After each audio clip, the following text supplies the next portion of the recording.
The phone rang. Again. Seventh time in 15 minutes. I didn't answer. I let it pulse, a red beacon of someone else's panic. The screen lit up. My daughter-in-law's name.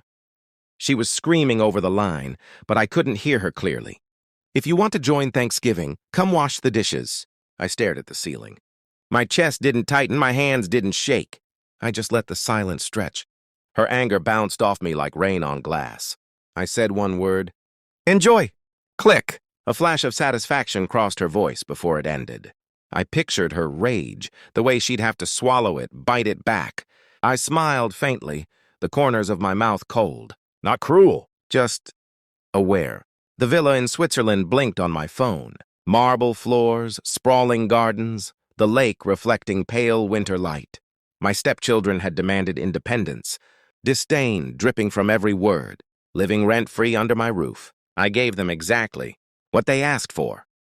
Freedom. Let them watch luxury pass through their fingers without understanding it.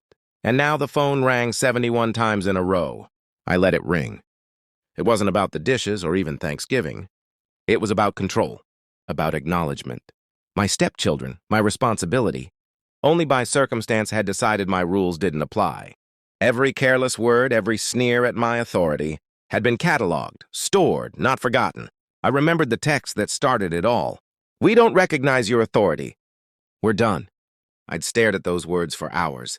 My mind spun, not with anger, but with a quiet, meticulous calculation. Done? With me? While living rent-free under my roof? I replayed moments. Subtle signs.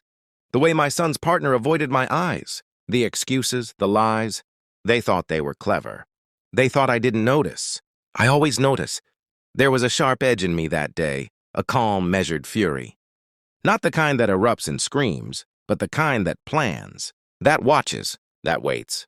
I let my life continue as if nothing had changed. But inside, I began to trace every conversation, every slight, every hesitation. They believed independence meant freedom. I knew it meant exposure. I started small.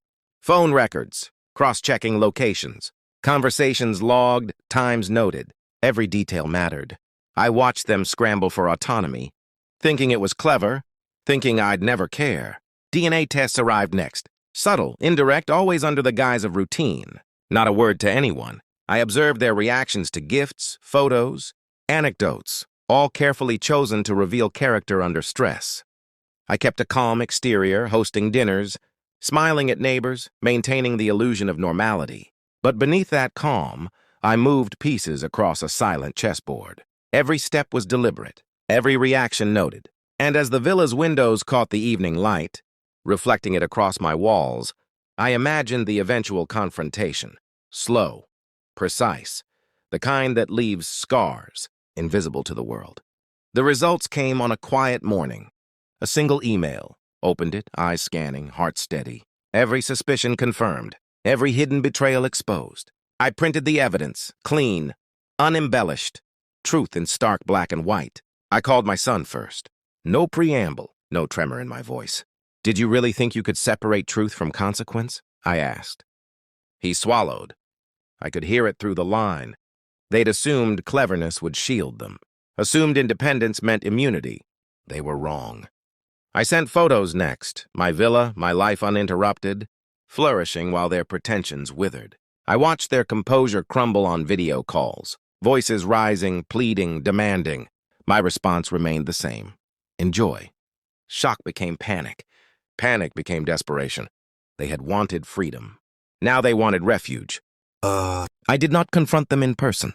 I let the digital truth speak. Every photo, every transaction, every subtle note of my prosperity in the places. They thought I never went. They felt the full weight of exposure. I heard my daughter-in-law's voice finally. High, shrill, breaking. "Please, we can come." I let her finish her plea, then interrupted softly. "Too late." Silence hung. Then a frustrated scream. Then another. I did not answer. I did not intervene. I had done nothing overt, yet my power was absolute.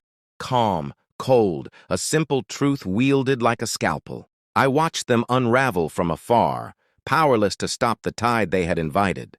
Their greed, their hubris, their disregard for respect, all laid bare. I poured a glass of wine. Sat by the fireplace watching the flames curl and die. Outside, the lake reflected winter light, serene and indifferent. I thought about authority, about betrayal, about control. My stepchildren had wanted independence. I gave it to them. Their panic, their cries, their frantic calls, they were the consequences, not mine. I smiled slightly. Not triumphantly, not maliciously. Just clearly, I had given them what they asked for. And in doing so, I had taken far more than they could ever regain. The phone rang again. I let it ring. I had already won.